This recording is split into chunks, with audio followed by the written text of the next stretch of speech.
I wish good things to you who's watching this. I am Alexey, and the high season of National Online Championship is underway as we're approaching the semifinals of the Croatian Carcassonne Autumn League, aka Online National Championship with a slightly fancier name.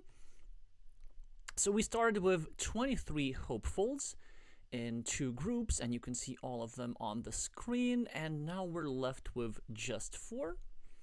I'm going to quickly show you the playoff bracket. So today we're focusing on two very interesting players: the national champion Tompa99 Tomislav against vegaorion, possibly the second best player in the world with a astronomy themed screen name. That's Goran, and both are interesting in their own way. Both are members of the national team and experts. vegaorion is interesting, well, in many ways, but mainly as somebody who has probably the highest number of games played in Croatia, with over 17,000 of Carcassonne games and 62,000 of games overall. That is a lot of games. I don't have any particular metaphor in mind. I'm just going to state the obvious like it is. Tompa, with over 4,000 games of Carcassonne, still has a wealth of experience. I'm really not sure who's the favorite here. Like, just judging by ratings, Tomislav is looking really good. But against vegaorion, I personally don't have great statistics myself, and he has delivered some valuable points for the Croatian country in certain team events. Anyway, we'll jump into it and see how this semifinal goes. Of course, the winner will have to face either the other Buhinichik brother, Philip, or the founder of Carcassonne Croatia, Zvonimir Vlajic Bluste, who are playing tomorrow in another semifinals. Everything is played as best of 3 encounters, kind of the usual format here. We can see that the game is already underway. Very quick opening from both players. So, Mr. Stars and Constellations is 5 points ahead on the scoreboard for now. One of the monasteries is nicely placed here, controlling his opponent's 1-point city meeple. There was a threatening city here from Tomislav, which Goran has now successfully equalized. Now Tomislav trying to reinvade over here, perhaps. A 4-point road waiting to happen for both parties, except that, of course, this 4-point road is a bit more secure. And a lovely 6-point monastery here from Tomislav, maybe waiting for another road monastery to fit into that hole. This actually looks quite balanced, and I'm gonna say even quite good for yellow, despite the fact that Goran's ahead on the scoreboard, and even more so after these completed 4 points. These two stacked monasteries together are going to be a formidable force, but this city for 12 points is waiting to happen. Still 5 Dorito tiles that fit there and 2 splitter tiles. Tomislav catches up on the scoreboard a little bit. Now, of course, blue is trying to disrupt the yellow city, quite interestingly, without a meeple over here. That does make some sense for me. I would probably place a meeple here out of security. After all, I have 3 more of those from the perspective of the blue player. But he figured that he needs 1 to equalize this 3-point road. That is a lot of greed demonstrated by this player. He's now trying very hard to create some attacking platforms against Tomislav's city. Soon waiting to happen, very soon waiting to happen, but not now. I'm pretty sure Goran's going to invade. Will Tomislav re-invade? No, he cannot with that tile. He'll probably going to go over here and try to set up one of the 2 splitter tiles remaining. That makes a lot of sense to me. Or maybe he could go over here and try and set up one of the 3 remaining monasteries together. This is very interesting. So both moves are very useful, but I think this is the second priority. I think as Tomislav, I would have gone here first, and with my next curve, gone over here. There's some reasons for this. So now Tomislav has, I guess, has to continue his idea, has to go here, has to secure this square a little bit more, as Goran has successfully equalized the road whilst building up his monastery and maybe setting off another invasion. This move from yellow I don't particularly like because it doesn't really do anything. I guess the best thing that it sets up is maybe a splitter here and then trying to block this here square and then trying to get a couple of Doritos to finish all this here city by yellow, but it's just much too slow. Blue picks up 4 points, and now the position of blue is becoming kind of better. So I was gonna ask, is Tomislav gonna go over here and try to win the city outright? I think it was a worthy pursuit. He chose to play it a bit simple and not finish his monastery. By the way, still waiting for exactly a monastery tile, and he might even gonna go here, setting up a road monastery specifically, but now he wants to go for the splitter, which makes a lot of sense.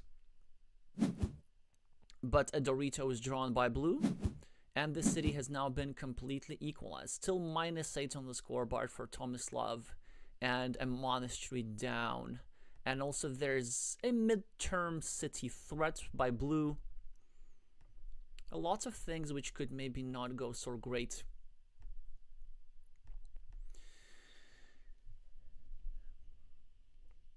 For the play with the yellow meeples here. Hi Philip, hi Nalaheim.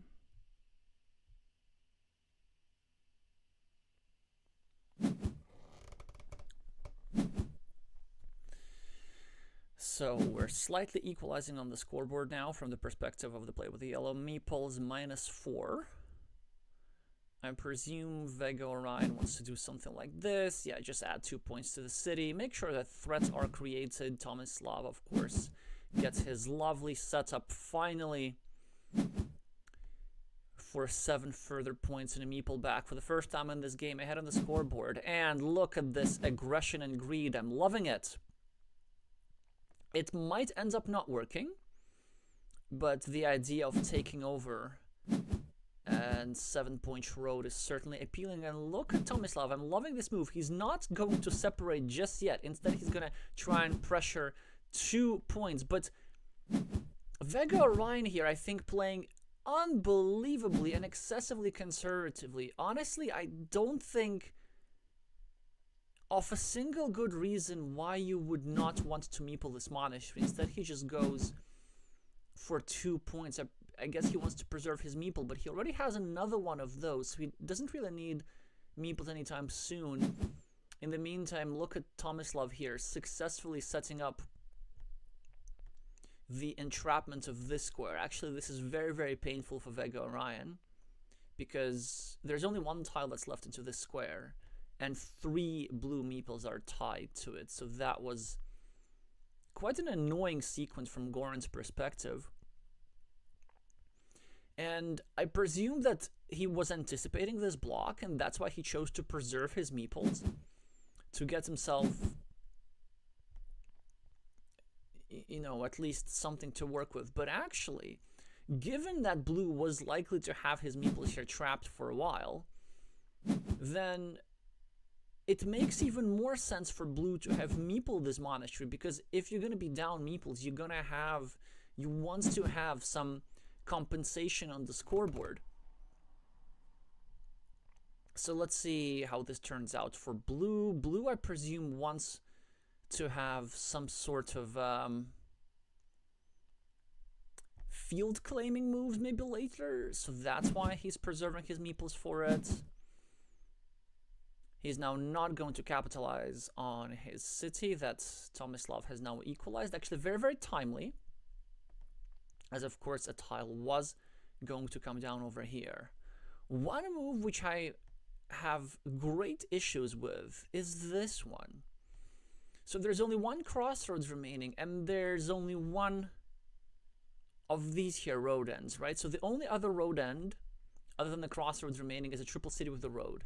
Both monasteries have gone out. So this means that this here meeple is depending on 1 specific tile, and this here meeple is depending on another specific tile. So make it make sense. Yeah, I think maybe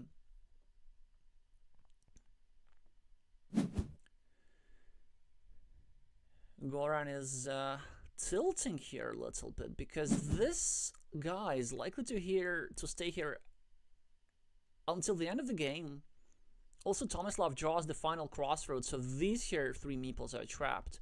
Then also Blue is now starting to build new cities in his opponent's fields, which was claimed by Yellow a few moves ago, and I feel like Yellow has turned this around. I feel like Yellow has got this.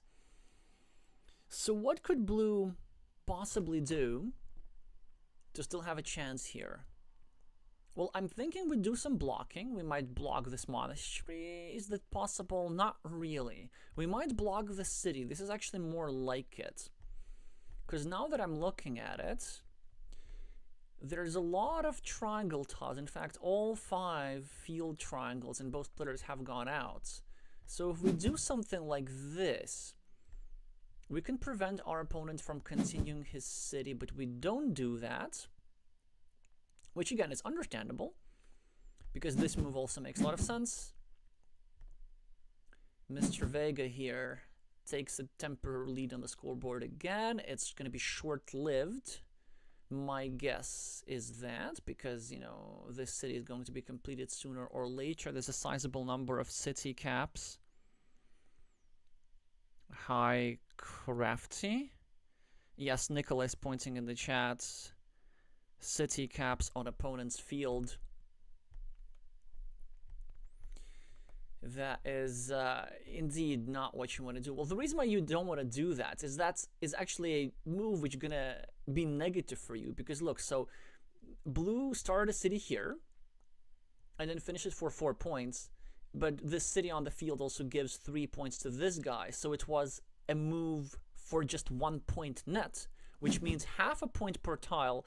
But then it's not over, because there's another city cap in the field of Yellow, and Yellow could take up to 7 points from it if he draws another city cap. So when you do drop a splitter in your opponent's field, this typically happens if you intend to fight for the field later. But before this tile was dropped, this field only had 2 completed cities on it. It was worth only 6 points. So same as this field over here. So there was no point in fighting for it. But once that Blue has grown this field for Yellow, well, then Blue might be forced to fight for it in the end. But to fight with what?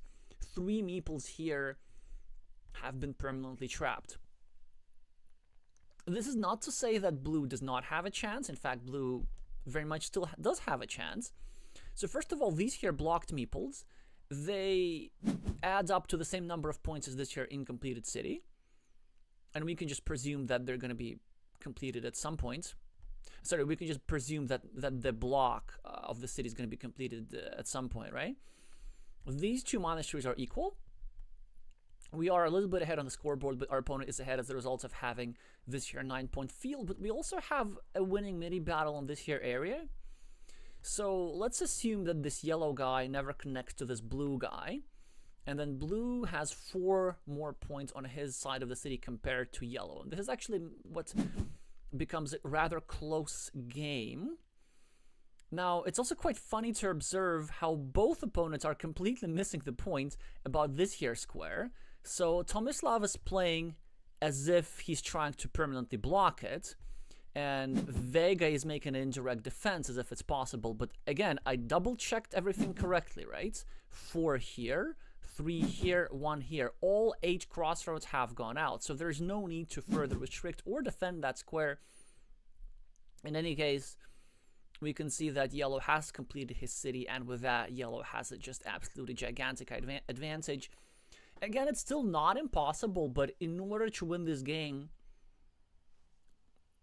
Goran is going to need to draw the last rodent, like, right now, like, on his next turn, to get a meeple back and some fighting chance to go along with it.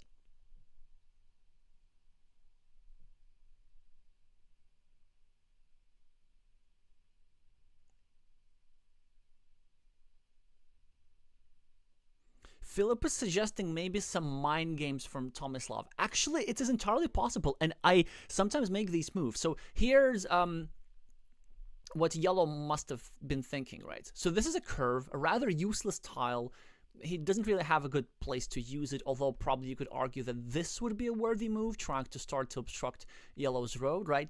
And so he figures, why don't I try and trick my opponent into spending another tile for defense? And this is exactly what happened, because the best move for vegaorion, who, by the way, does get his last road end, which is super, super important for him. So this is something that's going to give a fighting chance again for the astronomy-loving Carcassonne athlete.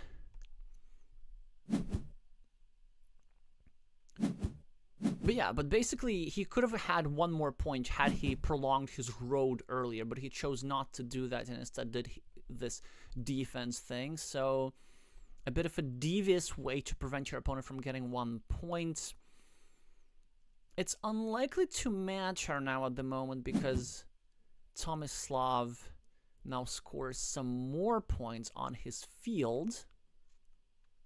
And again, also, like, another imprecision from vegaorion. So he blocks this here square, but all the 3 daggers that fit into this tile had already gone out. So in fact, this square was already completely blocked, and yellow could have safely just gone here and added 1 point to his side of the ruin. 1, 2, 3, 4, 5, 6, 7. There's still 1 tile that fits into the square that could unite these ruins, but it's not something to be concerned with, because let's say if Tomislav does get the tile that fit into the square, this will suddenly reopen a reconnection platform, which again is also something not to worry about because there are no Dorito tiles for something like this to occur. Yeah, that is quite interesting. Good move is saying vegaorion, referring to this here farmer, and I have to agree, because the idea of this here 3-point farm is not to score 3 points for the farm. It's mainly to prevent this tile to be used by blue over here, so that blue cannot score 9 points for this here farm. Yeah, so Tomislav is playing this rather precisely, and he's gonna get a secondary farm for 12 points, just 24 points for field out of nowhere. And mind you that 12 of these 24 points were added by his opponent, because look at these here city caps. That splitter was so crucial for the development of the field. Also, I even miscounted the point. It's not 24, it's 27, because there are 5 cities on the fields of yellow, 2 of them created by his opponent. So not a great start for vegaorion. I've definitely seen them play convincing Carcassonne before. So they will need to think of something different to come back from the field management and mind games of Tomislav Bohinicek. 25 points. And 1-0 is the match score. We expect the rematch to be starting imminently. Now time to check the chat. Yeah, Philip also suggesting that Vega should be scoring for his ruin a little bit more persistently.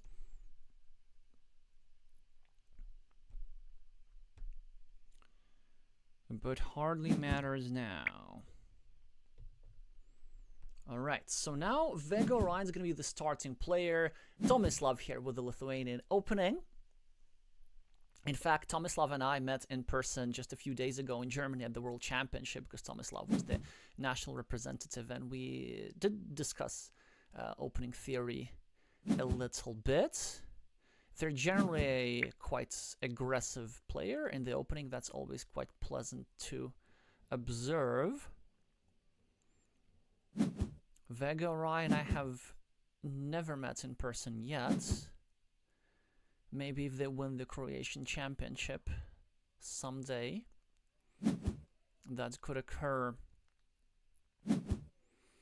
Oh, that's a very, very interesting early farmer, and one that's not quite characteristic of this player. It definitely makes a lot of sense. with all these green squares. But one of my concerns about this early farmer, it's not so much that it scores 0 points, it's actually that with one straight line, which I believe Tomislav should have placed over here rather than starting a new road like this, with one straight line the field can be severely restricted, and there are a sufficient number of green squares in these here areas for yellow to start a potential counter field. But the gamble is paying off so far. There are a lot of city caps already on the main field. Yellow now chose that it's worth to equalize that field, and this here farmer will be surviving just fine. Of course, at some point, blue was forced to complete yellow's 4-point road just to have the right to invade yellow city. This was unfortunate, but still correct. And despite the disadvantage on the scoreboard, it's a completely playable position for blue. 7-point road is going to materialize into 8 points on the scoreboard soon enough with a single crossroads draw. Finally, the first point also go for blue for completing a 10-point city, but right back at him. 10 points with a splitter for Tomislav. Goran now with 6 points striking back. And look at this here farmer. So prescient by Goran. I'm so sorry to have doubted the agricultural capacities of the veteran Croatian. 12 points, an abundance of green squares, and full control of the most valuable feature on the board. Now, yellow, of course, will likely equalize this farmer at some point, but it will take a couple of tiles extra. A tile here and a tile here, so tiles which normally could be used for scoring points elsewhere.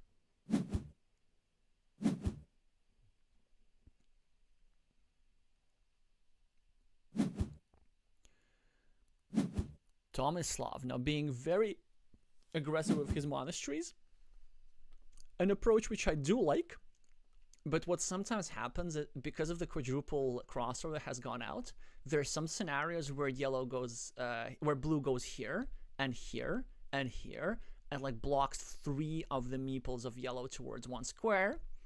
This is unlikely to happen, of course, but when it does, the pain from this sort of block is excruciating for the side enduring it. Not quite likely to happen at the moment, as vegaorion is drawing city tiles rather than road tiles for blocking. Tomislav is now looking to abuse this here precariously placed 1-point meeple of vegaorion. vegaorion does not have any opportunity to defend. He simply finishes his road, although with this crossroads, I would have considered going over here just for some more annoyance. And this is a very interesting farmer here for vegaorion. Again, 0 points, but it will not pay off instantly as Tomislav gets himself a crossroad, and now he's gonna do this sort of stuff. Gets himself 5 points for the road, a meeple back, and also shield this guy from the invasion of the main field. This is not to say that this 0-point farmer is wasted. Absolutely not. First of all, there are a lot of green squares in this here area to build cities and make this farmer worthwhile. Second, there are all kind of tile combos like crossroads, regular curve plus monastery to make the farmer penetrate the field like this. Also, there's some interesting possibilities of like crossroads and curves to also do the same thing. It's also possible to get 3 curves at the bottom to kind of go around that way. So this farmer will surely play. But whilst I've been speaking of this, so many interesting developments. An 8-point monastery for vegaorion out of nowhere to take the lead on the scoreboard soon enough when one of the 5 remaining curves is drawn. Tomislav, of course, with an 8-point city waiting to happen. vegaorion now looking to maybe block that city, perhaps. He can do it now. He can go over here, but that would develop the city into a formidable ruin, so he chooses not to do this. I like this move, preventing yellow from finishing a small city with a splitter, but a splitter doesn't exist, so never mind me. Both players really don't seem to like thinking about their moves, as the pace of the game is exceptionally fast. So let me maybe not delve into too much depth, except for very interesting moments. Let's just keep observing what's going on. So now yellow was going to complete a 12-point city. Blue is not going to let that happen. So far, sacrificing 2 points, which he could have used to score quick points over here. It turns out justified. Now Tomislav has a couple of options. Option 1, he can just ignore this square and go here, which would be bad because that would give city caps to Blue's field. But maybe he will be tempted to just repay the favor from the previous game. Previously, Goran built cities on Tomislav field. Maybe now Tomislav is going to choose to build cities in Goran's field. Well, he sort of kind of does, at least one of them. But this is a city cap that helps these monasteries a lot, so I don't think Vega here is going to be excited to try and complete this city. Tomislav, on the other hand, will be excited to go over here, or he might choose to go over here instead. This is interesting. If I'm yellow, I'm probably going to go over here, just because there are still other tiles, like the 3 rows tiles that fit into this square, and if this here meeple going to get blocked, then I want to make my opponent work for it. But if you go over here, and this is what must be going through Tomislav's mind, then you are getting more immediate points because you're completing a city which is not on your opponent's field, and it's a larger city to begin with. Still, the natural move is what happens. Vega here cannot really do much about his opponent's city. Tomislav now has a devastating move available to him, and it's certainly not that move. I think an opportunity missed here by the Croatian player. This makes a lot of sense, this move, right? It's 1 point for the monastery, and the idea, of course, is to set up another monastery. And I think this might be Tomislav's plans for the game, just to go and abuse the scoreboard here. But what I was thinking is that this here move that blue played could have been used by yellow with a farmer, just to try and invade the main field through his opponent's monastery. A farmer eventually follows, but it is only after this here city is completed, a 21-point lead on the scoreboard is gained. And again, I don't know what poor Goran can do in order to come back in this game. It's still possible, but some miraculous draws need to occur. We need to get a road monastery ASAP.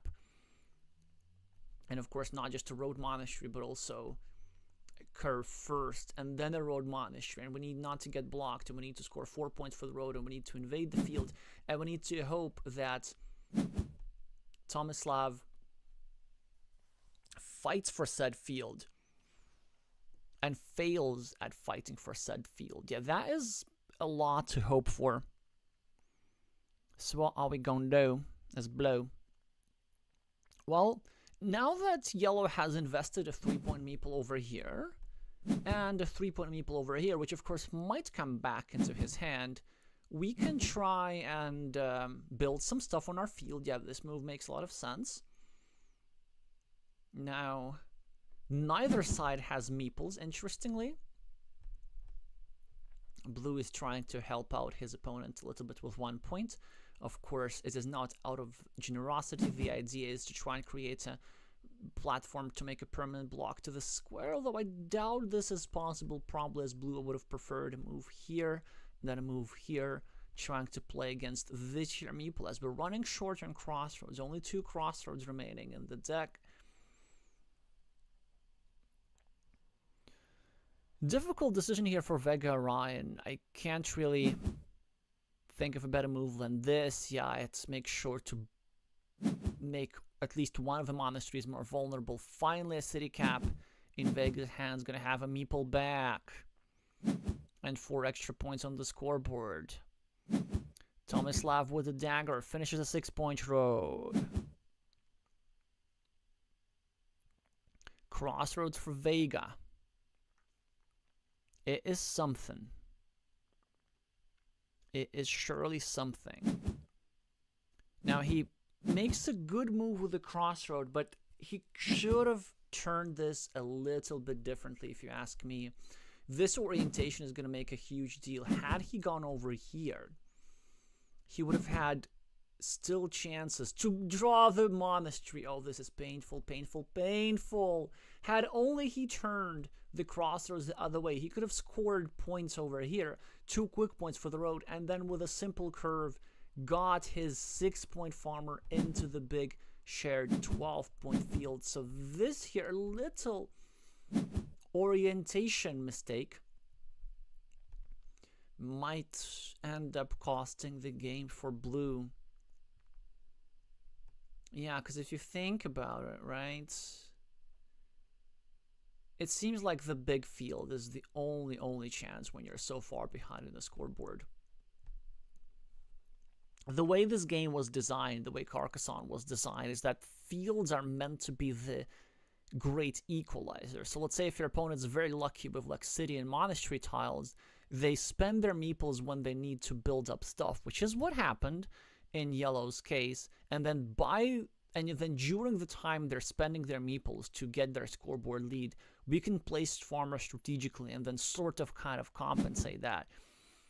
But now that that option has gone out the window, yeah, sure, we can like make quick points here and there, and we can even fight for the field a little bit better. The issue is that the fight for the field is going to cost us 1 more meeple, which will make it a bit more inefficient. Not something that we can afford when we're 24 points behind on the scoreboard.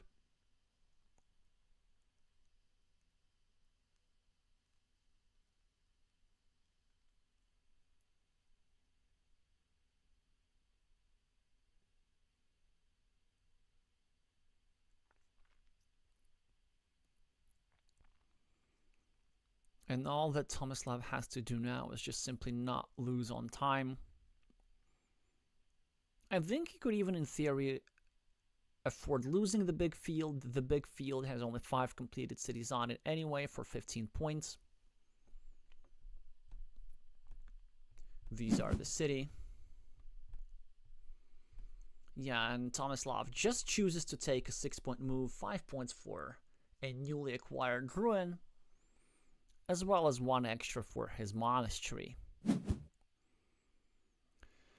A monastery for Vega, that's probably about the best that he can do for 7 points right here in the left. Or maybe, instead of going over here, how about we drop our last meeple and try to win? Yeah, try to win the farm. That makes a lot of sense. Very nice find here. Eventually a tile is going to be drawn to fit into this square, and it is drawn right now. So that's a way to score 15 points instead of scoring, I don't know how much he would have scored otherwise, probably 8. And Vega now is going to try and complete a shared city, with the idea that a shared city is going to give him 3 extra points on his completed field. On the field that he controls, that is. City cap for Tomislav. Good enough for a 3-point field in whichever location. This is the last move of the game. He could go here for 3 points. He could go on the right for 3 points. I need to zoom out the board a little bit. Yeah, he goes on the right because you see there's this little city cap at the bottom. That makes him score 3.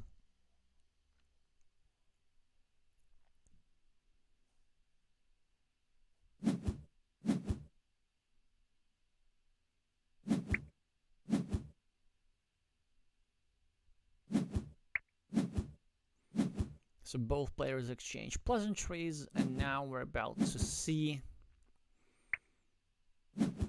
the difference in score. Just based on the context, I assume that vegaorion is saying good luck to Tomislav in the finals. As we can see, 15 points are scored by this here blue meeple. Yeah, this was a very risky but beautifully placed farmer, which ended up being, again, the most valuable meeple on the board. It's just all of these monasteries and this here city in particular made sure that Tomislav had such insurmountable lead that the most valuable feature on the board didn't even matter for the outcome of the game. Let's see what they're saying. So Tomislav is saying that you still have chances for the CCL. I think so, yes. And the idea is that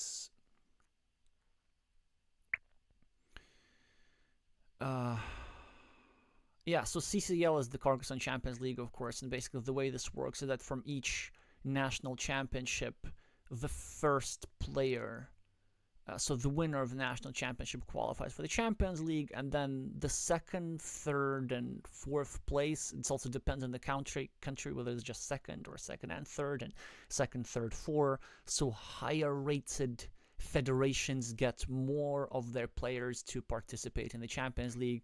But basically the second, third, or fourth place get to play in the international qualifiers. This is something that we're gonna keep ourselves busy with in December. I'm gonna have a lot of fun together watching those.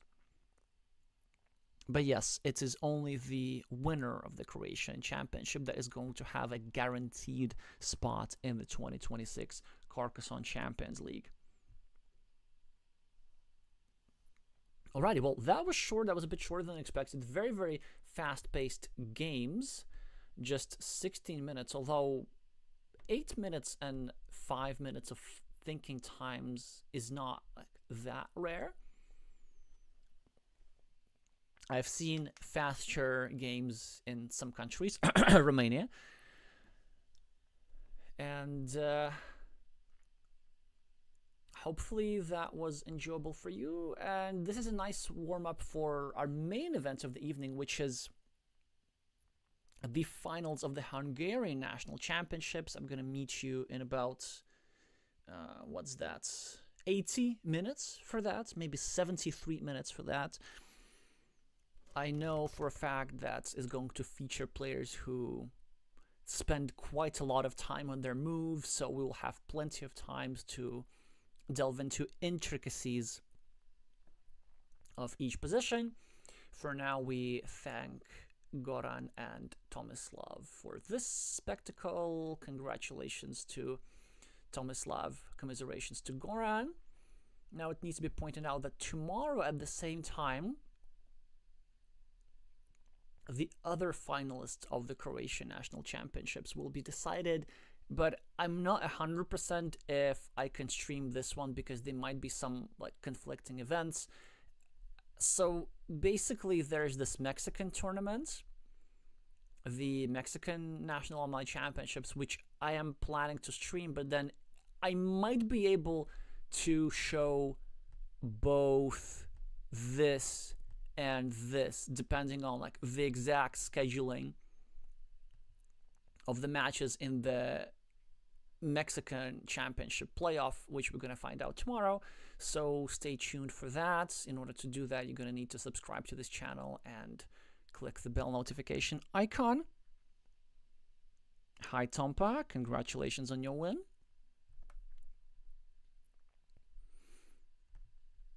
And that is going to be it. So another stream in, what's that, 71 minutes? Just a bit over an hour from now. Thank you all so much for watching, and I'm going to see you soon.